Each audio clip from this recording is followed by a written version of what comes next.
أعوذ بالله من الشيطان الرجيم. بسم الله الرحمن الرحيم. السلام عليكم ورحمة الله وبركاته.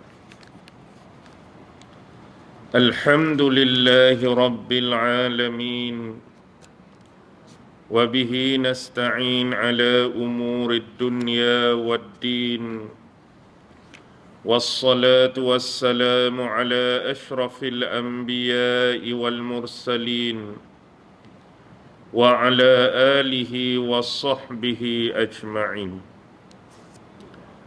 سبحانك لا علم لنا إلا ما علمتنا إنك أنت العليم الحكيم. قال رب اشرح لي صدري ويسر لي أمري واحلل عقدة من لساني يفقه قولي. اللهم يسر ولا تعسر. اللهم صل على سيدنا محمد وعلى آله وصحبه وسلم، ولا حول ولا قوة إلا بالله العلي العظيم. أما بعد. Alhamdulillah, syukur kehadrat Allah Subhanahu wa Ta'ala, kerana dengan limpah kurnia, rahmat, kasih sayang dan inayah daripada Allah Subhanahu wa Ta'ala, Alhamdulillah, pada malam ini kita sekali lagi sama-sama diberikan kesempatan oleh Allah Subhanahu wa Ta'ala untuk berada di dalam majlis ilmu yang mulia ini. Mudah-mudahan adanya barakah, adanya rahmah untuk kita semua, insya-Allah.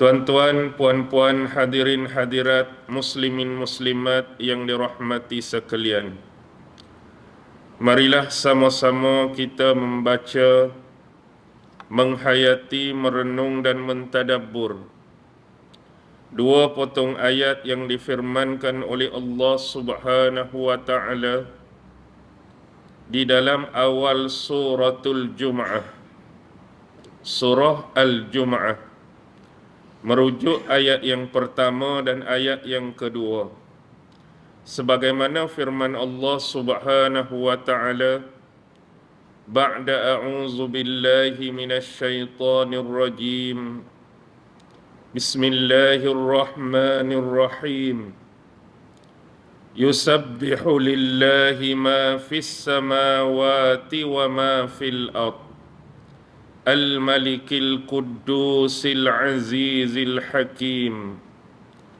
huwallazi ba'atsa fil ummiyina rasulan minhum yatslu alaihim ayatih wa yuzakkihim wa yu'allimuhumul kitaba wal hikmah wa in kanu min qablu lafi dhalalin mubin.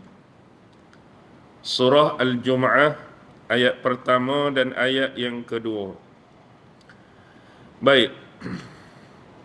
Surah Al-Jum'ah adalah merupakan satu surah yang diturunkan oleh Allah Subhanahu wa Ta'ala kepada junjungan besar Nabi Muhammad sallallahu alaihi wasallam di bumi Madinah.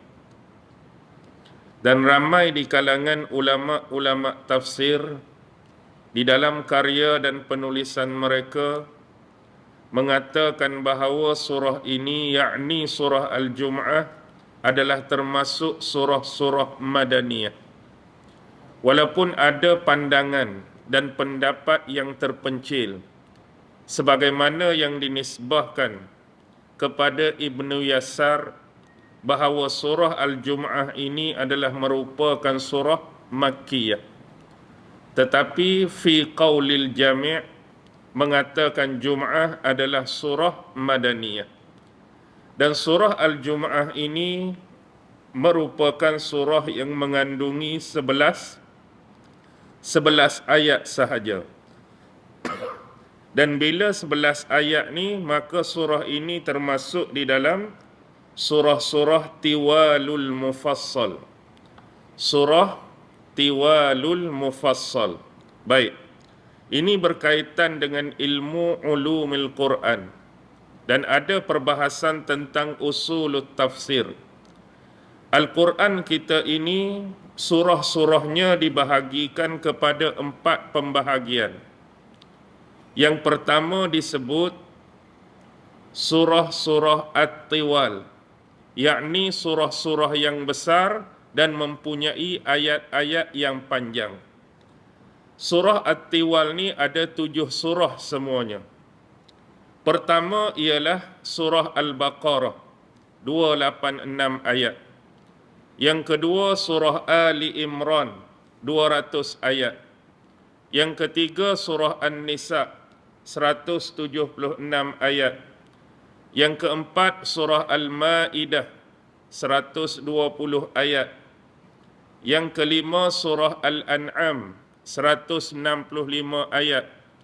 Yang keenam surah Al-A'raf, 206 ayat. Dan terakhir surah Al-Anfal, 75 ayat. Jadi ini adalah surah-surah yang disebut surah At-Tiwal, jumlahnya ada 7. Manakala pembahagian yang kedua disebut surah Al-Mi'un. Al-Mi'un bermaksud surah-surah yang mempunyai jumlah ayat 100 lebih. Maksudnya ayat-ayat dalam surah yang dikategorikan sebagai Al-Mi'un ni ada 100 lebih. Tapi ada juga surah yang 100 lebih bukan duduk dalam kategori ni. Jadi surah-surah dalam kategori Al-Mi'un ni ada 11 surah. Pertama ialah surah Al-Bara'ah yang kita sebut surah At-Taubah yang tak ada bismillah tu. Yang kedua surah An-Nahlu, surah Lebah. Yang ketiga surah Hud, Nabi Hud. Yang keempat surah Yusuf, Nabi Yusuf. Yang kelima surah Al-Isra. Yang keenam surah Al-Kahfi. Yang ketujuh surah Taha. Yang ke-8 surah Al-Anbiya. Yang ke-9 surah Al-Mu'minun. Yang ke-10 surah Asy-Syu'ara. Dan yang ke-11 surah As-Saffat. Ini surah-surah yang dikenali sebagai surah Al-Mi'un yang jumlah ayat dalam surah melebihi 100 ayat. Surah Yunus pun 109 ayat tapi tak termasuk dalam kategori Al-Mi'un. Manakala pembahagian yang ketiga ialah surah-surah Al-Masani. Maksud surah Al-Masani ialah surah-surah yang mempunyai ayat bawah pada 100 ayat. Tapi dia lebih daripada bahagian mufassal, hak nombor 4 nanti. Jadi mungkin dia ni 90 lebih, 80 lebih, 70 lebih, ni disebut surah Al-Masani. Baik, seterusnya yang keempat, yang terakhir disebut surah-surah mufassal. Ni adalah surah-surah yang pendek yang mana berada di penghujung-penghujung Al-Quran. Contoh surah Al-Mufassal ni ulama bahagikan 3 pula. Ada Tiwalul Mufassal, ada Awsatul Mufassal dan ada Qisarul Mufassal. Tiwalul Mufassal dia bermula di hujung juzuk 26. Tinggal baki juzuk 26 tu ada 2 surah. Satu surah Qaf dan surah terakhir juzuk 26 adalah surah Az-Zariyat. Bila start Tiwal Mufassal di surah Qaf tu. Jadi habis juzuk 26, semua surah juzuk 27 Tiwalul Mufassal. Semua surah juzuk 28 Tiwalul Mufassal. Semua surah juzuk 29 Tiwalul Mufassal. Nak start Awsatul Mufassal, surah pertama juzuk 30. An-Naba' amma yatasaalu anin naba'il azim. Di situ bermula Awsat Mufassal. Sampai surah apa? Sampai surah Wadduha. Jadi awsat mufassal amma yatasa sampai Wadduha, dan terakhir kisarul mufassal Wadduha sampai Qul a'udzu birabbin nas. Okey, nampak dia punya pembahagian. Jadi bila surah Al-Jumu'ah ni adalah surah yang ke berapa ni? 50 lebih. Bermaksud dia bawah sikit daripada surah Qaf. Dia termasuk surah-surah Tiwalul Mufassal. Cuma ada berapa ayat? 11 ayat sahaja. Baik. Surah Al-Jumu'ah juga termasuk yang disebut oleh ulama-ulama sebagai 10 surah yang kembar. 10 surah yang kembar. 10 surah yang kembar ni start di surah mana? Start di surah 57, habis di surah 66. Bermula di surah besi, Al-Hadid, 57. 58 surah Al-Mujadilah yang kedua. 59 surah Al-Hasyr. 60 surah Al-Mumtahanah, ada sebut Mumtahinah. Surah 61 adalah surah Saf. Surah 62, surah ni surah Al-Jumu'ah. 63 Al-Munafiqun. 64 At-Taghabun. 65 At-Talaq. Dan 66 At-Tahrim. Ini adalah 10 surah yang dikenali sebagai 10 surah yang berpasangan kembar.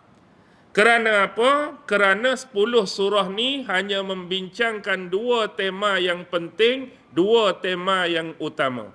Pertama, tema dia ialah jihad. Yang kedua, tema dia ialah infak. Satu jihad, satu infak. Pembahagian dia macam ni. Surah Al-Hadid yang pertama dia ada dua-dua.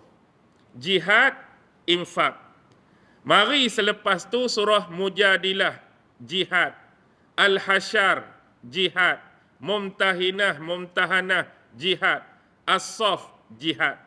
Masuk Al-Jumu'ah, infak. Munafikun, infak. Kemudian At-Taghabun, infak. Kemudian At-Talaq, infak. At-Tahrim, dia jadi macam hak asal mula-mula, dia ada dua-dua. Infak dan jihad. Jadi 10 tu nak bagi nampak, infak jihad, jihad 4 kali, infak 4 kali, jihad infak sekali lagi. Jadi ini adalah 10 surah yang berkembar. Jenis-jenis nama. Ada juga contoh dalam Quran, 4 surah sekawan. Pernah dengar? 4 surah sekawan. 4 surah sekawan ni hak hujung-hujung dah. Dimulakan dengan surah Al-Zalzalah, Iza Zulzilati, Wal-Adiyati Dhabha, Al-Qari'ah, Al-Hakumut Takasur. Kenapa dikenali surah 4 sekawan? Kerana 4 surah ni Allah selang-seli. Di antara cerita pasal akhirat, cerita pasal hari kiamat, kemudian cerita pasal kehidupan manusia di atas dunia. Al-Zalzalah, hari akhirat, hari kiamat. Wal-Adiyati Dhabha, kehidupan manusia atas muka bumi. Mari Al-Qari'ah, kiamat balik. Hari akhirat balik. Mari Al-Hakumut Taka, kehidupan manusia atas dunia. Yang jenis lagu mana? Yang galik, yang lela, yang yang leka, lalai dan maksudnya banyak bergelumbang dengan memuja dunia. Baik, itu sebagai contoh. Baik, apa yang disebutkan oleh ulama-ulama berkaitan dengan surah Al-Jumu'ah ini? Ada hadis yang disebutkan di dalam kitab tafsir daripada sahabat besar Nabi Abu Hurairah radhiyallahu taala anhu, yang mana yang meriwayatkan hadis ni ialah Al-Imam Al-Bukhari, ada dalam Sahih Bukhari. Yang mana Abu Hurairah berkata, kunna julusun indan Nabi sallallahu alaihi wasallam hina nuzilat suratil Jumu'ah. Maksudnya kami sedang duduk-duduk bersama Rasulullah sallallahu alaihi wasallam ketika mana diturunkan kepada Rasulullah surah Al-Jum'ah ni. Jadi surah Al-Jum'ah ni diturunkan kepada Rasulullah ketika tu Rasulullah sedang duduk-duduk dengan para sahabat baginda. Satu. Kemudian juga dalam Sahih Muslim, hadis sahih, riwayat Abu Hurairah dan Abdullah ibnu Abbas mengatakan bahawa Rasulullah sallallahu alaihi wasallam ni selalu, bila kata selalu tu kerap kalilah, membaca surah Al-Jum'ah dan surah Al-Munafikun setiap kali baginda solat Jumaat. Jadi bila nak solat hari Jumaat, solat Jumaat tu Rasulullah selalu ataupun sering membacakan di dalam solat Jumaat itu surah Al-Jum'ah pada rakaat yang pertama dan surah Al-Munafikun pada rakaat yang kedua. Kerana surah ni dia lepas tu je. 62, 63. Dua-dua tu duduk dekat. Dua-dua berkaitan dengan infak. Ada lagi di dalam Sahih Muslim diriwayatkan daripada Abu Hurairah radhiyallahu taala anhu. Apa kata Nabi Muhammad sallallahu alaihi wasallam? Khairu yaumin tala'at alaihi syams yaumul jum'ati. Sebaik-baik hari yang terbit padanya pancaran sinaran matahari adalah hari Jumaat. Sebaik-baik hari yang terbit padanya cahaya pancaran sinaran matahari ini adalah hari Jumaat berbanding dengan hari-hari yang lain. Hari lain tak terbit matahari ke? Terbit. Tapi hak lebih baik ialah hari Jumaat. Kerana apa? Rasulullah sebut 4 benda. Pertama ialah fihi khuliqa Adam. Yang pertama kerana pada hari Jumaat Allah Subhanahu wa taala menciptakan Nabi Allah Adam alaihi salam. Tu yang pertama. Yang kedua wa fihi udkhilal jannah. Selepas menciptakan Nabi Adam, Allah telah memasukkan Nabi Allah Adam ke dalam syurga pada hari Jumaat juga. Tu yang kedua. Wa fihi ukhrija minha. Dan ketika mana Nabi Allah Adam dan isterinya melakukan kekhilafan, bersalahan dengan perintah Allah, maka mereka berdua diminta keluar daripada syurga. Hari keluar syurga pun hari Jumaat. 3 benda. Dan yang terakhir wala taqumus sa'ah illa fi yaumil jum'ah. Dan sesekali tidak akan terjadi hari kiamat kecuali hanyalah hari Jumaat. Jadi ada 4 keistimewaan hari Jumaat yang disebutkan dalam hadis ni. Diciptakan Adam, lepas tu masuk syurga hari Jumaat, dikeluarkan Allah pun hari Jumaat, dan tidak terjadi hari kiamat juga kecuali hari Jumaat.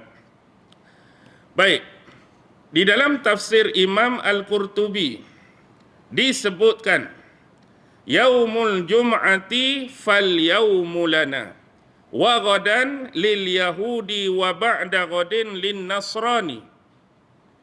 Hari Jumaat adalah hari kebesaran bagi kita umat Islam yang beriman kepada Allah.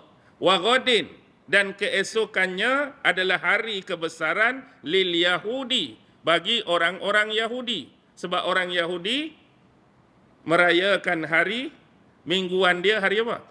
Hari Sabtu, lepas Jumaat. Sebab tu dia kata wa ghadin. Lepas Jumaat tu Yahudi. Wa ba'da ghadin, dan lusanya lin Nasrani. Ialah hari kebesaran bagi orang Nasrani. Hari Ahad. Baik. A'udzu billahi minasy syaithanir rajim. Bismillahirrahmanirrahim. Yusabbihu lillahi ma fis samawati wa ma fil ard. Senantiasa dan berterusan bertasbih kepada Allah Subhanahu wa taala, apa-apa makhluknya yang berada di alam langit dan apa-apa makhluknya yang berada di bumi. Baik. Sebelum tu siyakus surah bagi surah ni hubungan atau connection dengan surah sebelumnya. Surah sebelumnya adalah surah Saf. Dalam surah Saf Allah menceritakan tentang bagaimana dia membangkitkan dan mengutuskan Nabi Muhammad sallallahu alaihi wasallam ni sebagai seorang nabi dan rasul untuk apa? Untuk menegakkan agamanya di atas muka bumi, untuk menyebarkan dakwah Islam di atas muka bumi. Itu isi surah Saf. Tapi isi surah Al-Jum'ah ialah Allah nak cerita bagaimana benda tersebut terjadi dalam bentuk praktikal dan pelaksanaan. Dengan kata lain, bagaimanakah tindakan, bagaimanakah praktikal, bagaimanakah pelaksanaan yang akan dijalankan oleh Nabi Muhammad untuk menegakkan agama Allah tu tadi, untuk menyebarkan agama Islam tu tadi. Lagu mana? Baik. Pertama ialah disebutkan di dalam surah ini ialah kalimah tasbih. Yusabbihu lillah. Bermaksud surah ni termasuk surah-surah musabbihat. Ada pula klasifikasi lain yang disebut surah-surah musabbihat. Bermaksud mana-mana surah yang permulaan ayatnya dimulakan dengan kalimah tasbih, penyucian terhadap Allah. Ada semua 7 ayat. Salah satu ialah surah Al-Jum'ah. Dan dia datang dalam 3 bentuk. Kadang-kadang dia datang dalam bentuk yang telah lepas, yang berlalu. Bahasa Inggeris kita sebut past tense. Sabbahalillah. Sabbahalillah past tense. Ataupun macam surah Al-A'la. Sabbihisma rabbikal a'la. Itu past tense. Yang ni ada ya kat depan. Yusabbihu. Dia bukan past tense. Tapi dia present tense. Bukan setakat present tense. Kalau kita belajar bahasa Inggeris, present and continuous tense. Sebab tu kalau kita terjemah, senantiasa dan berterusan. Present and continuous tense. Yusabbihu, bertasbih lillah, menyucikan Allah Subhanahu wa taala, ma fis samawati wa ma fil ard. Apa-apa yang berada di alam langit dan di alam bumi. Baik. Untuk langit Allah guna jamak dan untuk bumi Allah guna mufrad. Maksudnya langit sebab apa jamak? Sebab dia ada level dia, dia ada tingkatan dia. Langit pertama, langit kedua, langit ketiga sampai langit ketujuh sebagaimana dalam peristiwa Isra' Mi'raj Nabi. Langit pertama dulu Nabi jumpa Nabi apa? Dekat nak Isra' Mi'raj ni ulang balik. 40 kali dah dengar ceramah Isra' Mi'raj. Nabi duduk di langit tak ingat lagi kan? Mula-mula Nabi Adam yang kedua, langit kedua, 2 Nabi yang tak pernah kahwin. Dua-dua tak kahwin. Yahya dan Isa. Yang ketiga, Nabi paling handsome, Nabi Yusuf. Yang keempat, Nabi kedua, Idris. Yang kelima, abang Nabi Musa. Nabi Harun dah lah. Yang keenam, Nabi Musa. Yang ketujuh, Khalilullah, bapa kepada Bani Israel dan Bani Ismail, Nabi Allah Ibrahim alaihi salam. Sebab tu diguna lafaz jamak as-samawat, bukan as-samad saja. Tapi bumi wal ard. Bumi itu satu saja. Baik. Di sini digunakan lafaz ma. Apa-apa.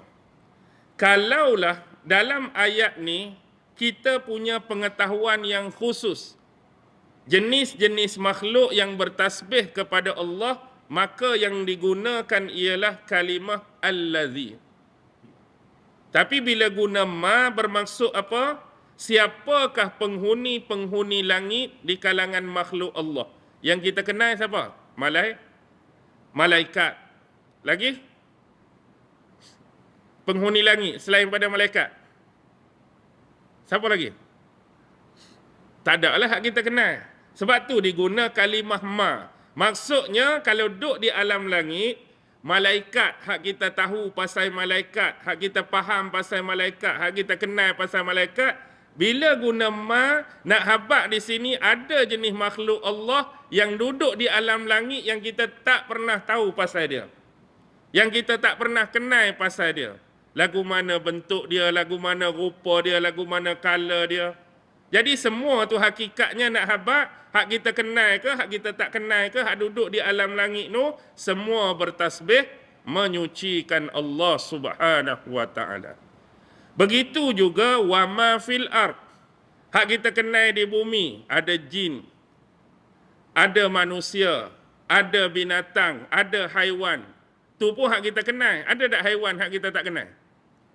Belambok haiwan hak kita tak kenal. Noh, kalau duduk dasar laut, noh ikan hak jenis lagu mana pun, baru jumpa, baru nampak, nama pun nak letak nama ikan apa pun tak tahu lagi. Tapi nak habaq di sini, kita kenal ke, kita tak kenal ke, rupa bentuk, color apa semua pun, hakikatnya semua makhluk ni bertasbih menyucikan Allah Subhanahu wa taala. Baik. Bila kita lihat di sini, bila semua makhluk bertasbih kepada Allah, kita juga peranan yang penting di sini, iaitu makhluk di bumi. Walaupun secara umum makhluk di bumi antara yang bertasbih kepada Allah ialah manusia, tapi kalau nak sindir, nak sinih, nak perli di sini, semua makhluk bertasbih kepada Allah, hang apa cerita? Hang duk hidup ni, Allah bagi nafas, Allah bagi nyawa, Allah bagi kudrat, Allah bagi tenaga, kuasa, tasbih tak pada Allah? Menyucikan Allah ke tak? Dengan masa dan waktu yang diberikan oleh Allah sepanjang kita hidup di atas muka bumi ni. Baik, dia juga nak menceritakan dalam ayat ni ialah penafian terhadap golongan Yahudi. Sebab bila ayat ni ayat Madaniyah, Nabi berada di bumi Madinah. Kalau dulu lawan bagi Rasul yang sentiasa menentang dakwah baginda ialah kafir musyrikin Mekah. Bila mari ke Madinah, tak ada dah kafir musyrikin Mekah. Hak lawan Nabi hanya ada dua. Siapa? Satu, Yahudi di Madinah. Yang kedua, lepas surah Jumaah tadi, hak Nabi suka baca. Surah apa? Munafikun. Golongan munafik saja hak ada di Madinah. Jadi salah satu nak menafikan pernyataan orang-orang Yahudi bahawa mereka adalah Sya'bul Mukhtar. Maksud Sya'bul Mukhtar ialah pemuda-pemuda pilihan Allah. Yang mana kalau Allah nak melantik nabinya atau rasulnya, mestilah daripada kalangan Bani Israel. Tak boleh mari Nabi selain Bani Israel. Tak boleh mari Rasul selain Bani Israel. Tak boleh diturunkan kitab kecuali hanya kepada Bani Israel. Jadi bila Muhammad ni datang daripada suku Quraisy, bangsa Arab yang tak pernah didatangkan Nabi dan Rasul sebelumnya kepada bangsa ni, yang tak pernah turun satu kitab pun kepada bangsa ni, jadi mereka menolak kenabian dan kerasulan Muhammad sallallahu alaihi wasallam. Jadi di sini penting bila Allah guna lafaz penyucian. Apa yang kita nak sucikan di sini ialah menyucikan Allah daripada sifat pilih kasih. Allah tidak ada sifat pilih kasih sehingga memberikan pemberatan ataupun kelebihan ataupun fadilah ataupun keistimewaan kalau Nabi kena Bani Israel. Kalau Rasul kena Bani Israel. Kalau nak turun kitab, tak boleh manusia lain, tak boleh bangsa lain, tak boleh suku lain, mesti Bani Israel. Allah bukan demikian. Tapi percaturan Allah, Nabi dan Rasul yang terakhir ni ialah apa? Daripada kalangan suku Quraisy, bangsa Arab. Sebab Allah nak melihat bagaimanakah terbukti keimanan mereka terhadap Taurat dan Injil yang pernah turun pada mereka? Kerana mubasyirat ataupun bisyarah, keterangan kedatangan Nabi Muhammad sudah diterangkan, dijelaskan di dalam kedua kitab tersebut. Dalam Taurat pun dah cerita, kawan ni akan lahir di mana, bagaimana sifat dia, bagaimana wahyu tu akan turun pada dia. Mari Injil pun cerita lagi. Dah kata kamu beriman sangat dengan Allah, kamu kata Allah sayang sangat dekat Bani Israel, pilih sangat dekat Bani Israel, aku nak test tengok, betul tak kamu benar-benar beriman kepada firman aku, benar-benar beriman kepada kitab aku, benar-benar beriman kepada wasiat yang ditinggalkan oleh Nabi Musa dan Nabi Isa dulu. Nak test tengok. Bila mari sungguh kawan ni, kamu patutnya beriman lah. Sebab kamu je yang turun kitab, orang lain tak tahu. Tapi hakikatnya kamu menolak Muhammad, kamu menentang Muhammad kerana dipengaruhi oleh perasaan hasad dan dengki. Baik. Seterusnya, Allah mendatangkan nama-nama sifat bagi diri dia. Ini disebut sebagai 4 fawasil. Apa maksud fawasil? Fawasil ni jamak. Kalau satu kita sebut fasilah. Jadi di sini ada berapa? Ada 4 fasilah. Al-Maliki, Al-Quddus, Al-Aziz, Al-Hakim. Yang ni nampak menarik. Kerana selalunya bila Allah menyebut nama bagi sifat dia, biasanya hanya ada 2 fasilah saja. Bismillah, Ar-Rahman, Ar-Rahim. Al-Alim, Al-Hakim. Ar-Rauf, Ar-Rahim. Al-Hayyu, Al-Qayyum. Biasanya dia mari 2 fasilah. Tapi ayat ni dia mari 4 fasilah. Jadi 4 fawasil. Bukan satu-satunya ayat ni. Ada lagi hujung surah Al-Hasyr tu. Tapi ni menunjukkan satu benda yang special dan istimewa. Baik. Pertama, Allah sebut kalimah Al-Malik. Apa maksud Al-Malik? Raja, tuan, pemerintah. Tapi Al-Malik penisbahan pada Allah, King of the King. Dan menunjukkan pemerintahannya secara makro bukan lagi mikro. Makro maksudnya apa? Secara menyeluruh terhadap seluruh alam semesta. Adalah kepunyaan Allah, pemiliknya Allah, pemerintahnya Allah, tuannya Allah, rajanya Allah. Nisbah, bila disebut raja, yang dituntut daripada kita sebagai hamba ialah 2 benda. Kesetiaan dan ketaatan. Dan itu jugalah yang dituntut nisbah raja-raja yang ada di atas muka bumi ni. Negara mana-mana yang ada raja menuntut apa? Ketaatan dan kesetiaan daripada rakyat jelata yang berada di bawah pemerintahan dia. Jadi kita sebagai rakyat ni kena menyatakan ketaatan, menyatakan kesetiaan kepada pemerintah kita, baik nama dia raja, baik nama dia sultan, baik nama dia presiden, wa imma nama-nama yang lain.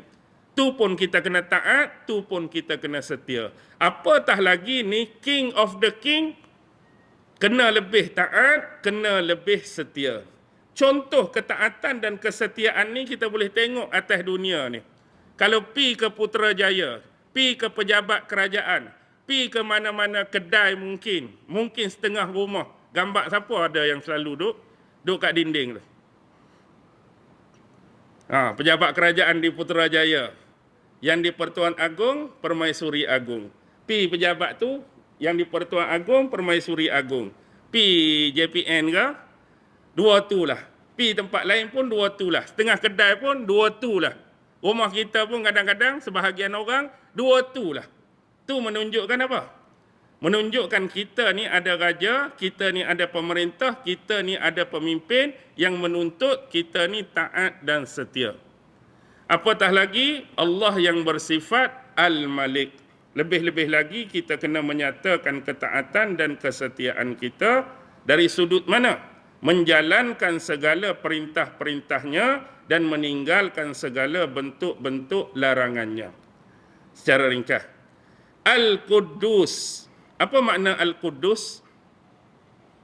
Kupanjatkan di dalam doaku yang kudus, bahasa Melayu. Apa dia kudus? Apa dia kudus? Suci. Jadi kalau tasbih yusabbihu pun suci, kudus pun suci, jadi apa beza? Apa beza tasbih? Kalau kudus kita panggil takdis. Apa beza takdis? Jadi yang jadi kelemahan bagi kita, sebab setiap terjemahan tu bila terjemah Melayu dia jadi dua-dua sama. Bila kata tasbih, menyucikan. Takdis, menyucikan. Jadi dia tak akan ada perbezaan. Lain bahasa Arab, tasbih lain, takdis lain. Maksud kudus tu sendiri dulu ialah suci sejak azali. Suci sejak asal. Kalau bahasa klasik Kelantan lagi, suci sejak tak kaledong. Kalau tak kaledong tu, maksudnya hak dulu-dulu tu memang dia suci dah. Dan dia tidak perlu dicampuri oleh bahan-bahan lain untuk menyucikan dia. Tak perlu unsur-unsur lain untuk menjadikan dia suci. Memang zat dia suci sejak azali, memang dia suci. Sebab tu dalam Quran ada kalimah zakat. Zakat pun makna dia suci. Tapi sifat zakat ni ialah dia jadi suci setelah dibersihkan. Kalimah zakat pun suci. Tapi dia setelah dibersihkan. Maksudnya ada perlakuan pada manusia dan ada perlakuan pada bahan dan objek baru dia jadi suci. Macam kita kata ada pakaian yang kotor. Kita pun beruh baru jadi bersih, baru jadi suci. Bukan asal suci. Tapi hak ni memang tak boleh nak kata apa dah. Jadi yang penting peringatan di sini ialah bila kita kata yusabbihu ke, al-Quddus ke, menyucikan Allah ni, bukan kita kata nak menyucikan zat Allah tu. Kena faham konteks penggunaan tu. Kita nak menyucikan satu benda yang dah memang sejak azali suci, satu kerja yang bagus ke bodoh? Benda tu memang suci dah. Tapi sebab penggunaan kalimah sering digunakan demikian, menyucikan Allah. Al-Quddus pun menyucikan Allah. Bukan salah pada penggunaan kalimah tu. Jadi bila di sini konteks orang akan nampak satu benda yang sebelum ni kotor, dengan tasbih tu baru Allah jadi suci, dengan kudus tu takdis baru Allah jadi suci. Nak buang kefahaman tu, sebenarnya tasbih dan takdis ni ialah untuk menyatakan kesucian Allah. Nak menyatakan yang dia dah memang suci. Tapi kita guna kalimah menyucikan Allah. Jadi bila menyuci ni orang nampak, sebelum ni kotor ke? Kita tasbih baru dia jadi suci. Kita takdis baru dia jadi suci. Tak. Penggunaan ayat saja. Tapi sebenarnya nak menyatakan kesucian tu. Tu. Baik. Jadi tasbih dengan takdis apa beza? Kalau nak tahu beza, kena buka dua kitab ni. Pertama ialah Syarah Imam Nawawi kitab Sahih Muslim. Sahih Muslim tu kitab Imam Muslim, kitab hadis. Tapi di antara ulama yang syarah kitab Sahih Muslim ialah Imam Nawawi. Dalam tu ada. Satu lagi kitab Sunan Abu Daud. Kitab tu kitab siapa? Abu Daud. Dia ada pensyarah bagi Sunan Abu Daud, nama dia Aunul Ma'bud, kitab tu. Jadi cari dalam dua kitab ni, kalau ada kesempatan, kalau ada kitab, dia cerita perbezaan antara tasbih dan takdis. Walaupun kita letak dua-dua tu menyucikan Allah. Tasbih pun penyucian, kudus pun penyucian. Baik. Tasbih ialah menyucikan Allah daripada sifat-sifat yang tidak layak untuk dinisbahkan kepada Allah. Seperti mensyirikkan Allah, mentahyulkan Allah, mengkhurafatkan Allah, menisbahkan Allah kepada satu-satu benda yang tidak layak, tidak patut, tidak berhak untuk dinisbahkan pada Allah. Penyucian dalam bentuk tu. Tapi kalau takdis, kudus ialah penyucian dari sudut penciptaan. Maksudnya menyucikan Allah daripada menyamai sifat-sifat makhluk. Menyucikan Allah daripada sudut penciptaan makhluk-makhluknya. Jadi contoh bila Allah buat makhluk tu, bila Allah buat makhluk ni, kita akan kata, ada faedah kalau Allah buat kepala ikan ni besar, ekor kecil ni macam tak ada faedah. Kita cakap macam tu.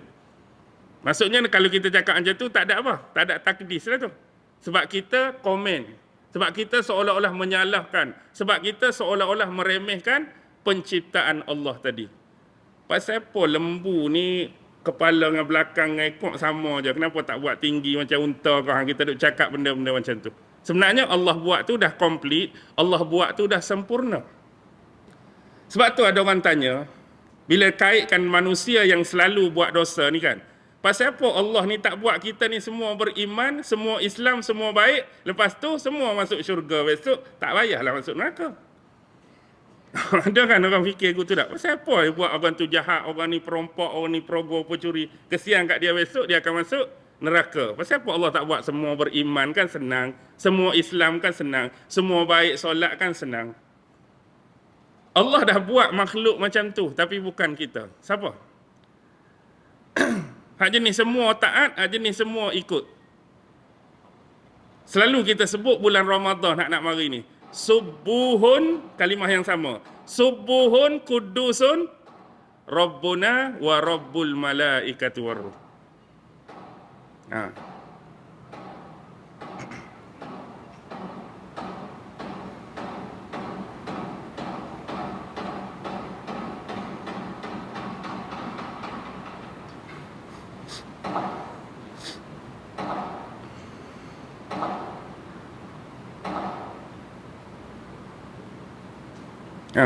Benda yang sama tu kan, betul? Subuhun tasbih kudusun. Kalau kita terjemah yang maha suci, yakni yang maha suci. Jadi tak nampak beza. Maknanya ni suci, benda yang tak layak dinisbahkan kepada Allah. Ni dia suci dari sudut penciptaan dia. Sebab tu lepas kudusun dia sebut apa? Rabbul malaikati warruh. Hak dia boleh buat hak macam kita nak tadi, duduk pada malaikat tu. Hak jenis tak ada nafsu, hak jenis dia habak pun buat, hak jenis dia suruh pun buat terus. Hak jenis tak ada apa? Tak ada lawan-lawan, tak ada tentang-tentang. Tapi Allah buat tu untuk siapa? Untuk makhluk dia yang nama malaikat. Hak jenis kita ni, hak jenis ada nafsu. Hak jenis kadang-kadang ikut, kadang-kadang lawan. Kadang-kadang beriman, kadang-kadang tak beriman. Kadang-kadang sedar diri, kadang-kadang tak sedar diri. Boleh dia nak buat macam tu. Jadi kita lupa bahawa penciptaan malaikat tu sebenarnya apa yang sudah diimpikan oleh kita melalui persoalan tadi. Boleh kan nak buat macam malaikat semua? Tak ada lah apa yang dinamakan sebagai neraka. Tapi kita tak boleh take dah, orang kata-kata tak boleh take. Tak boleh take tu maksud tak boleh nak query, tak boleh nak komen. Dah dia buat lagu tu dah. Okey, yang ketiga, Al-Aziz. Apa maksud Al-Aziz? Terjemah biasa apa? Al-Aziz. Baca 99 nama Allah. Yang maha perkasa, yang maha kuat. Baik. Di sini dia mari rasa tak puas hati. Tak puas hati apa? Biarlah. Maksudnya tak puas hati itu bukan nak menafikan sifat maha perkasa pada Allah. Bukan nak menafikan sifat maha kuat pada Allah. Jadi bila Al-Aziz kita letak yang maha perkasa, kuat, dia lebih sinonim sebenarnya. Maksud ni dengan satu lagi nama Allah yang lain. Al-Qawi. Apa dia Al-Qawi? Al-Qawi itulah kuat tu. Yang maha perkasa, yang maha kuat, Al-Qawi. Sebenarnya pada Al-Aziz ni ada dua benda. Satu apa dia? Kemuliaan. Yang kedua, dihormati. Ataupun satu disebut kekuasaan, satu disebut penghormatan. Maksudnya bila sebut Al-Aziz, ada pada seseorang tu kuasa dan penghormatan. Sebab apa sebut dua-dua ni? Kadang-kadang kita hidup atas dunia ni, kita menghormati banyak orang. Contoh kita hormat tu imam. Sebab dia jadi imam, mengimamkan penduduk-penduduk kampung kita. Kita hormat ulama sebab duk ceramah, duk mengajar, menyebarkan dakwah Islam. Kita hormat orang yang berperangai baik dan soleh. Kita hormat orang ni, tapi mereka ada kuasa atau tak ada? Mereka tak ada kuasa. Mereka adalah golongan yang kita hormat, tapi kuasa tak ada. Ada juga jenis orang ada kuasa, tapi kita tak hormat. Siapa dia tu? Oh, pemimpin tu. Mampus pi dia. Dia kuasa ada tak? Ada, tapi tak hormat. Ni pemimpin tu. Aku tak layan dah dia tu. Cakap nak turun-turun, tak turun-turun. Duk naik-naik, contoh kita kata. Tapi nak cari hak batang tubuh tu, kuasa duk di dia, penghormatan pun ada pada dia. Ada tak atas muka dunia ni? Ada. Contohlah kita kata seperti Khalifah 4 itulah. Kuasa pun mereka pernah berkuasa dan kemuliaan penghormatan ada pada mereka. Umar Abdul Aziz sebagai contoh, Sultan Muhammad Al-Fatih sebagai contoh, Salahuddin Al-Ayubi sebagai contoh. Maksudnya mereka ni di sisi kawan dan lawan dihormati dan berkuasa, sekadar menyebut contoh. Jadi kalau siapa ada dua tu adalah Al-Aziz tu. Al-Hakim yang maha bijaksana. Memang Allah maha bijaksana dalam menentukan setiap penciptaan dan setiap alam semesta keseluruhannya. Ringkas-ringkas sebab dah azan tadi. Baik, tema utama, inti penting kandungan surah ni duduk pada ayat nombor 2 lah. Ni ayat nombor 2 yang kita nak baca ni, inilah poin penting dalam surah ni. Huwallazi ba'asa fil ummiyina rasulan minhum. Dialah, huwa ni dhamir dia kembali kepada Allah. Allah lah yang telah mengutuskan fil ummiyin di kalangan masyarakat yang ummi, rasulan minhum seorang rasul dari kalangan mereka sendiri. Ini merujuk kepada siapa ni? Nabi Muhammad sallallahu alaihi wasallam. Jadi Allah sendirilah yang telah melantik. Allah sendirilah yang telah menabal, mengiktiraf, menobat, mengutus Nabi Muhammad sallallahu alaihi wasallam di kalangan masyarakat yang bersifat ummi. Jadi walaupun contoh orang-orang dari kalangan Bani Israel, orang-orang Yahudi hak kita kata duduk di Madinah, hak menentang dan melawan serta tak mau mengiktiraf kenabian dan kerasulan Muhammad, dia tetap terpilih di sisi Allah. Jadi sebab Allah yang pilih, bukan manusia yang pilih. Bukanlah kata nak jadi Nabi ni kena ada mesyuarat AJK masjid baru jadi Nabi. Pilihan raya ke-16 baru jadi Nabi. Hang tak tahu ke? Kita ada Nabi baru. Oh, Nabi baru bila? Semalam mesyuarat AJK masjid. Lantik kawan ni jadi Nabi. Berapa undi dia dapat? Oh, dah 36 undi. Hak bawah pada dia sikit 30 undi. Jadi sebab dia 36, dialah Nabi kampung kita. Tak ada lah. Ataupun pilihan raya umum. Di Malaysia ni kita tak ada Nabi lagi. Jadi kita nak lantik Nabi, sempena pilihan raya ni alang-alang sekali. Ni Nabi pertama, ni Nabi kedua, ni Nabi ketiga, Nabi keempat. Last sekali, hak 38,423 undi, inilah Nabi. Bolehkah manusia pilih melalui wacana-wacana medium dan masilah tadi? Tak ada. Itu sebagai percontohan. Bukan manusia yang pilih. Bila manusia pilih, dia ada kecenderungan lain. Mungkin yang dia pangkah sebagai Nabi itu kawan dia, anak beranak dia, orang kampung dia. Kalau musuh dia, orang yang dia benci, orang dia tak suka, takkan Nabi orang lagu ni, musuh aku perang. Ni hak Allah pilih. Bila Allah pilih, manusia suka ke manusia tak suka, itu adalah hakikat dan mutlak, dialah Nabi, dialah Rasul. Dengan bukti-bukti yang jelas dan nyata. Antaranya diutuskan Nabi ini di kalangan ummi. Baik. Ibnu Abbas pernah mengungkapkan al-ummiyin, ummi ni al-Arab kulluhum. Dia kata masyarakat yang disebut ummi ni semua orang Arab. Semua orang Arab. Man katabalahum wa man lam yaktub. Siapa pun di kalangan mereka yang reti menulis, membaca, dan siapa di kalangan mereka yang tak reti baca, tak reti tulis pun, semua digelar sebagai masyarakat yang ummi. Sebab selalu definisi kita, hak ummi ni tak reti baca, tak reti tulis. Hak reti baca, reti tulis bukan ummi. Tapi di sini hak dia bagi, semua orang Arab tu ummi. Reti baca ke reti tulis pun ummi, tak reti baca, tak reti tulis pun ummi. Sebab apa definisi dia macam ni? Li'annahum lam yakunu ahlul kitab. Kerana mereka semua ni, tak kira lah reti baca, reti tulis, tak reti baca, tak reti tulis, bukan dari kalangan ahlul kitab. Maksudnya masyarakat Arab sebelum ni tak pernah datang kepada mereka walaupun seorang Nabi. Tak pernah diturunkan kepada orang Arab walaupun satu kitab wahyu daripada Allah. Sebab tu definisi yang dia bagi, hang kerti baca atau tak kerti baca pun, tak ada Nabi lagi mari kat bangsa kita, tak ada kitab lagi pernah turun, semua dianggap ummi. Itu satu makna. Makna yang kedua, yang standard lah yang kita faham. Ummi ni tak kerti baca, tak kerti tulis. Dinisbahkan kepada Rasulullah sallallahu alaihi wasallam. Ni satu lagi reason dan alasan mengapa orang Yahudi menolak Nabi. Kerana mereka menganggap perkara ini adalah perkara yang amat memalukan. Bila mana Allah melantik dan mengutus seorang Nabi yang sifat dia tak erti baca, tak erti tulis. Dengan bahasa yang mudah, alang-alang kalau nak lantik Nabi bukan Bani Israel pun biarlah ada PhD ke, ada degree 3-4 lapis ke. Padang aku tengok, PhD Nabi, degree ni. Tapi baca tak erti, menulis tak erti. Malulah nak lantik Nabi daripada kelas lagu ni. Malu. Tak erti baca, tak erti tulis.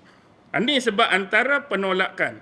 Sebab tu di sisi orang-orang Yahudi ni, kalau dalam Taurat dia sebut Goyim. Goyim. Goyim ni selain daripada orang Yahudi, selain daripada Bani Israel. Kalau dalam kitab Injil dia sebut Gentiles.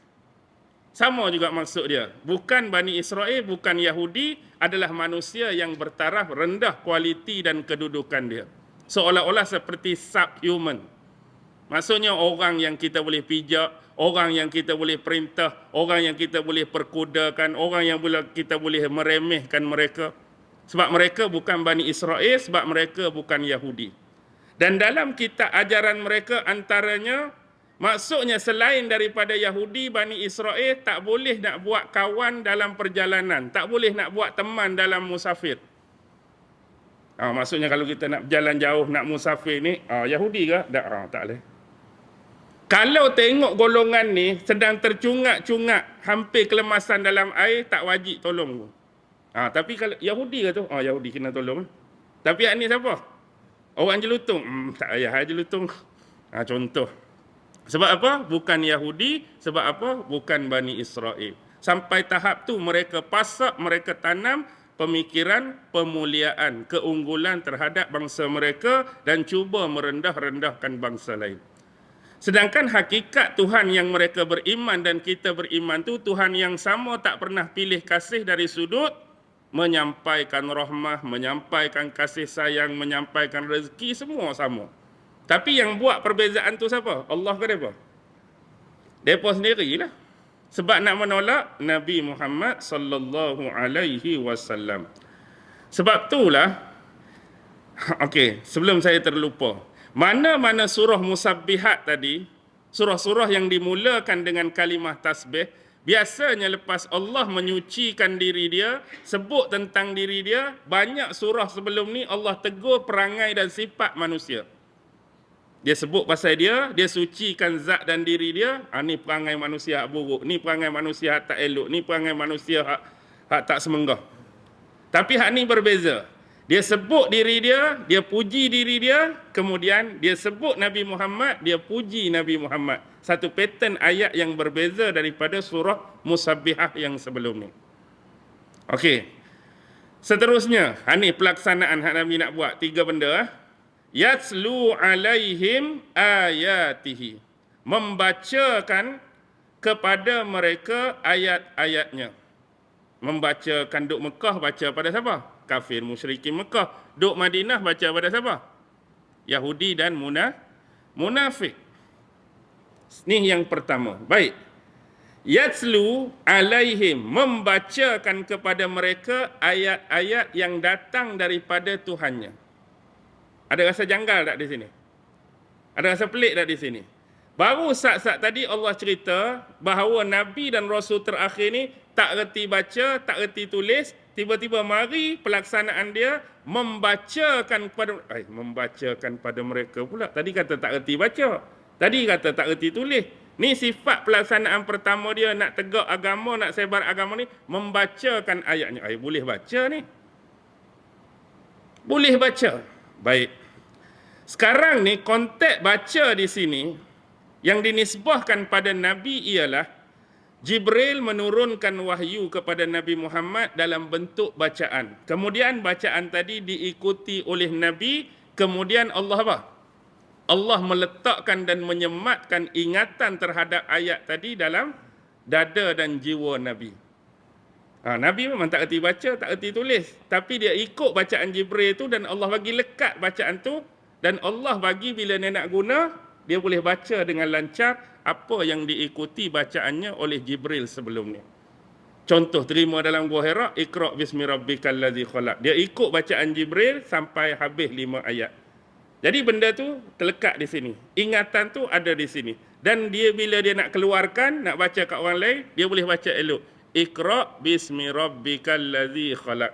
Ini dia bentuk membacakan. Ulama-ulama syarah yatslu pada Nabi Muhammad di sini, bila Nabi baca balik, bila Nabi tilawah balik, dia tidak pernah mengurangkan walau satu huruf. Nisbah yatlu pada Nabi. Tak pernah menambah walau satu huruf dan tidak menyembunyikan mana-mana ayat yang diterima oleh baginda. Maksudnya dengan sifat jujur dan amanah dia terima 5 ayat, dia baca 5 ayat. Dia terima 3 ayat, dia baca 3 ayat. Dia terima 10 ayat, dia baca 10 ayat tanpa mengurangi huruf dan ayatnya, tanpa menyembunyikan kalimah dan perkataannya. Tapi kalau kita, saya ceramah ni, habis berapa? Habis setengah jam. Tapi kalau cerita ke orang lain, boleh tak sebiji-sebiji macam saya ceramah ni? Isi dia mungkin ada lah. Poin dia tu. Malam ni ustaz cerita pasal hari Jumaat. Tapi apa dia hari Jumaat tu? Tak ayat dia lagu lain lah. Tak jadi dah. Tu cara kita menyampaikan balik. Ayat dia lari dah. Ustaz 300 kalimah, dia bagi 1000 kalimah. Dia lebih lagi pada ustaz. Tapi poin dia hari Jumaat tu betul. Tapi nak habaq tu lah manusia ni. Kan dia ada satu, kalau kita buat hari sukaneka ke apa, hak jenis duk baris panjang kan. Dia bagi kat depan mula-mula satu ayat. Lepas tu lah sekali jadi cerita apa? Tak jauh jadi cerita apa. Cerita motor lah sekali keluar cerita kereta. Sebab penyampaian tu. Tu tertinggal dah. Ni nambah dah. Tu keluar dari cerita lain dah. Asalnya motor lah sekali. Kereta langgar motor jadi keluar kereta. Cerita kereta. Okey. Baik. Penting di sini bila guna kalimah membacakan pada Nabi. Ni okey. Benda mudah. Kita kena beza antara membaca dan bercakap. Membaca dan bercakap. Membaca keluar sesuatu daripada lisan, bentuk suara. Bercakap pun keluar sesuatu daripada lisan, bentuk suara. Bercakap pun popang-popang, membaca pun popang-popang. Tapi condition membaca dan condition bercakap berbeza. Contohlah kita kata, ada kawan anak kita datang ke rumah. Kita duduk dalam bilik, duduk baca kitab Jawi kuno. Kita. Anak kita, kawan dia duduk kat luar. Kita pun duduk buka kitab ni. Arakian syahdan maka bermulalah kisah seorang raja. Kawan anak kita dengan anak kita tu tak nampak kita dalam bilik. Hak dengar apa? Hak dengar suara. Jadi kawan anak kita tanya, bapak hang duk buat apa bunyi perempuan-perempuan dalam bilik? Tak ada apa tu, dia duk baca kitab tu. Walaupun dia tak tengok kita, dia tahu kita sedang membaca kitab. Kerana apa? Sebab ayat tu ayat baca kitab. Kalau ayat sembang biasa bercakap dengan dia, bukan lagu tu. Takkan kita depan anak syahdan arakian maka bermula bapak menyuruh kamu membeli 2 kilo gula dengan kadar yang segera. Bukan lagu tu kalau duduk sembang anak. Ambil RM2 ni, hampir belah pergi cari gula. Tapi kalau bunyi belakang tu, ada pun seorang raja. Dia bertakhta. Tu bukan dia duduk sembang tu. Tu dia duduk baca benda tu. Dia duduk baca benda yang bertulis, benda yang berkitab. Macam juga kita dengan anak-anak kan. Kita baca kisah sang kancil sekalipun, ayat membaca dengan ayat bercakap tak sama. Kita bacakan ke anak kita, membacakan pada suatu hari, betul-betul ikut tulisan kan. Seekor arnab mengajak kura-kura berlumba lari. Tapi time tak ada kitab, sembang anak lagu mana? Macam mana sekolah hari ni? Cukup tak duit bapak? Lagu tu cara bercakap. Poin dia di sini nak menyatakan apa? Kenapa saya kaitkan baca dan bercakap? Sebab Muhammad ni kamu kenal sejak kecil sampai usia dia 40 sebelum jadi Nabi, dia bercakap lagu mana dengan kamu?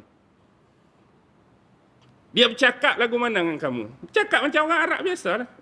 Mungkin Assalamualaikum, kamu apa khabar Muhammad? Cakap.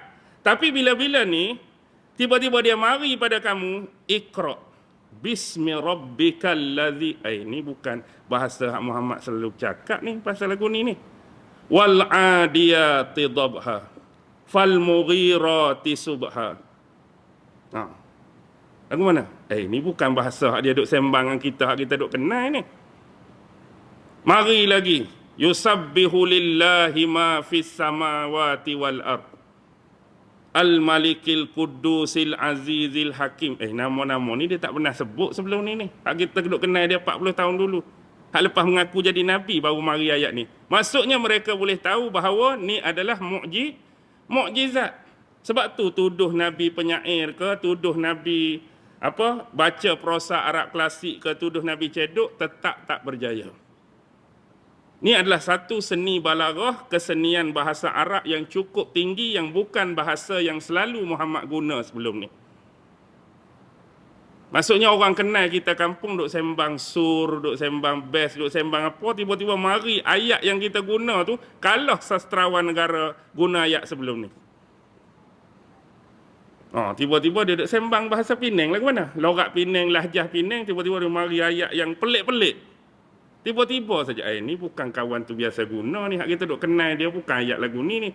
Ni ayat hebat ni, ayat sastrawan, ayat yang mengandungi gaya sastra yang tinggi ni. Lagu mana dia boleh cakap lagu ni? Anak suruh beza lagu tu. Panjang lagi ni, kan nak berhenti dah. Ringkas-ringkas. Wa yuzakkihim, dan menyucikan kamu. Maksudnya menyucikan kamu daripada dua benda. Pertama fizikal, yang kedua kejiwaan, kerohanian. Fizikal ialah orang-orang Arab masa tu, dia tak reti jenis cemak, jenis kotong apa. Sebab tu dia kait dengan apa di sini? Kait dengan solat Jumaat. Nak kait dengan kesucian apa? Fizikal. Sebab orang sebelum ni, dia punya bahasa kasar sikit, projek dengan bini ada mandi-mandi wajib tak? Tak ada mandi wajib. Lepas projek Kalau dia mandi pun mandi hak bukan berniat, mandi bukan berwajib lah. Hak dia nak wuduk jauh sekali. Sebab semayang pun tak Jadi bab-bab suci ni tak ada. Jadi mari Nabi di Madinah ni dah banyak jenis amalan-amalan dah. Jenis solat, jenis puasa. Dan mari pula salah satu cara nak menegakkan agama dan menyebarkan agama, salah satu dia solat Jumaat. Jadi nak pergi semayang, kena ada wuduk, kena bersih diri, pakaian, kena bersih tempat semayang. Ini kait dengan fizikal satu.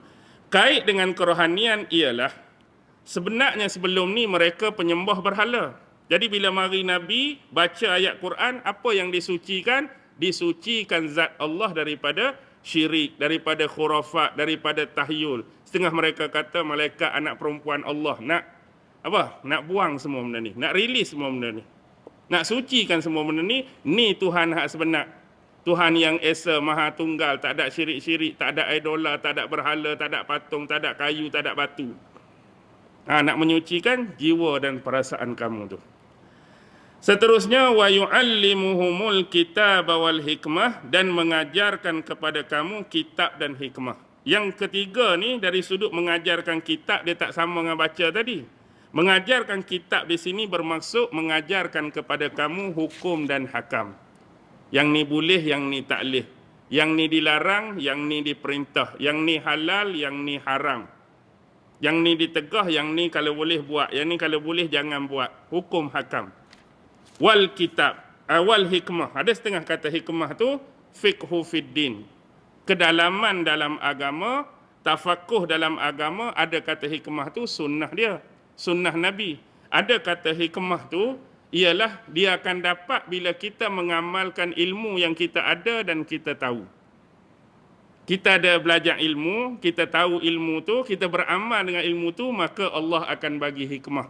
Sebab tu kalau orang-orang tua di pondok dulu, contohlah, kalau kita belajar kitab tentang solat, 14 kitab solat sekalipun, kalau orang tanya, yalah. Kalau orang tanya hukum, sah, tak sah, batal, tak batal.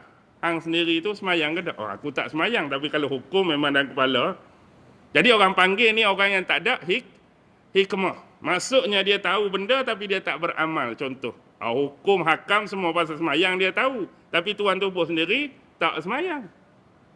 Puasa begini, batal. Kalau kau ni korek hidung, korek tu, korek ni, tak payah. Hang sendiri, aku memang tak puasa lah.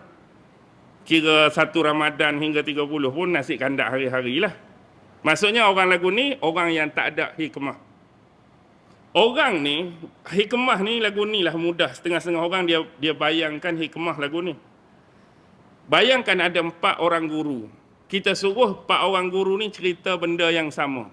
Contoh kita kata surah yang sama, ayat yang sama. Mari guru yang pertama ni semua landing dinding, semua landing tiang. Setengah jam tu. Tu gini Elliot Basi keluar dah. Satu pattern. Mari pula yang kedua, surah yang sama, ayat yang sama, orang bagi perhatian. Maksudnya senyap semua. Tak ada kata tidur tak, bagi perhatian sungguh. Jenis yang ketiga mungkin bukan setakat bagi perhatian. Duduk kat tangan tu, kertas duduk kat tangan. Catik satu-satu. Mungkin yang keempat tu baru dia buka mulut 10 minit, habis menangis dah. Orang dengar, mungkin masuk. Cuma nak habaq di sini, surah yang sama, ayat yang sama, kerana apa ada perbezaan penerimaan tadi. Bila Hanif cakap, lentuk habis, tidur habis. Bila Hanif cakap, bagi tumpuan. Bila Hanif cakap, tumpuan plus tulis. Bila Hanif cakap, orang terus menangis. Ini yang panggil aura, ni yang orang panggil hikmah.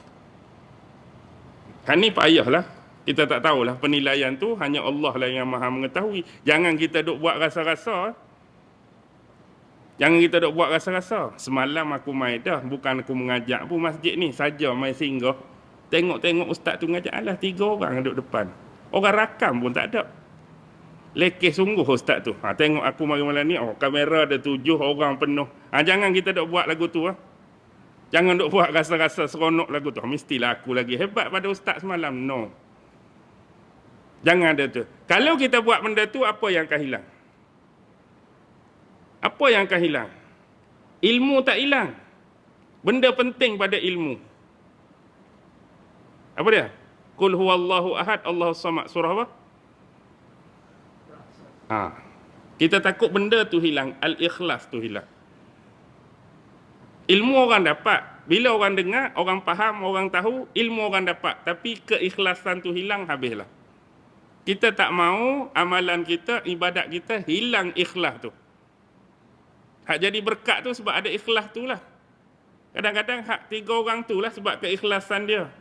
Kalau buat air tawak ke, kalau siuk-siuk ke, dia jadi dulu. Hak kita pompang-pompang. 14 surah dah aku baca, jin tak keluar lagi ni. Nak banding, contoh lah. Faham ke tak tu?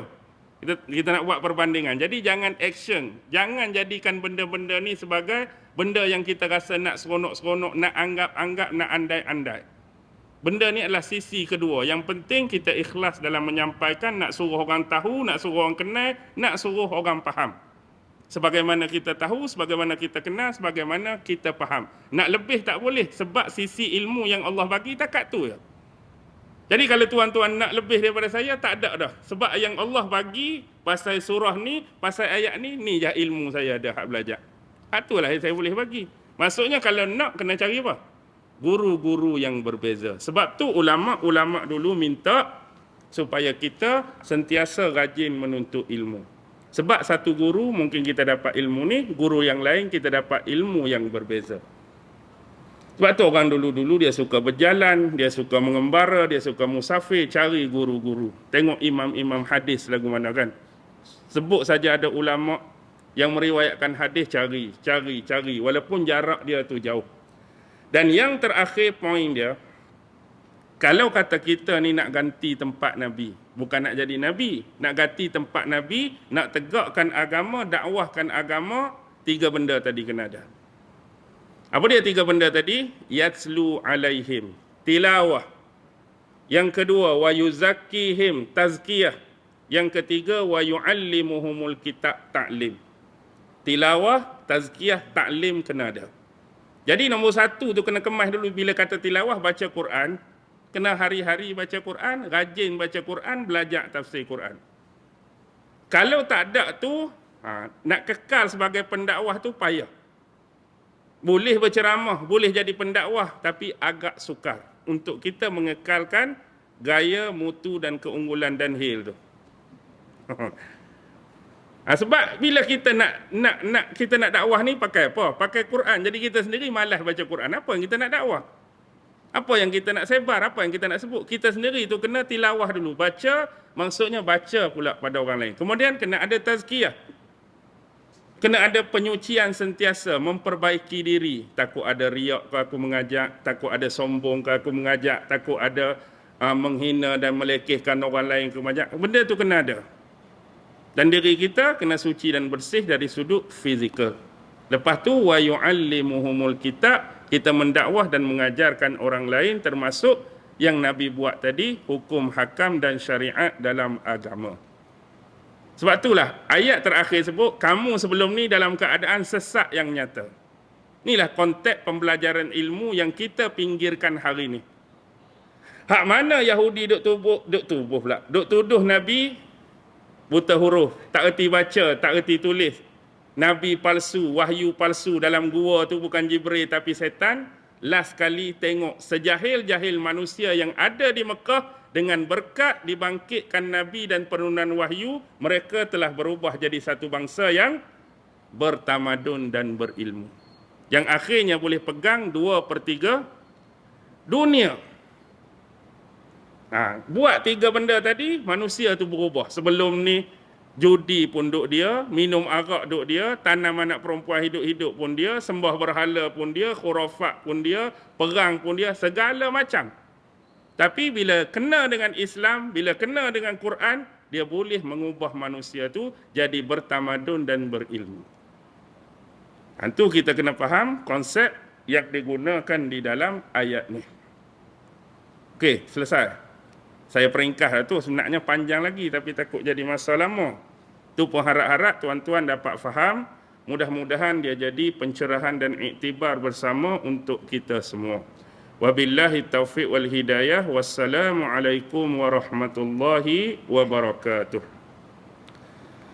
A'udzu billahi minasy syaithanir rajim. Bismillahirrahmanirrahim. Allahumma innaka ta'lam anna hadhil quluba qad ijtama'at ala mahabbatik wal taqat ala ta'atik wa tawahhadat ala da'watik wa ta'ahadat ala nusrati syari'atik fawassikillahumma rabitataha wa adim wuddaha wahdiha subulaha wamla'ha binurika allazi la yakhbu washrah suduraha bifaidil imani bik. Rabbana atina fid dunya hasanah wa fil akhirati hasanah wa qina azaban nar wa sallallahu ala sayyidina Muhammad wa ala alihi wa sahbihi wa sallim. Subhana rabbika rabbil izzati amma yasifun wa salamun alal mursalin walhamdulillahi rabbil alamin. Allahu akbar.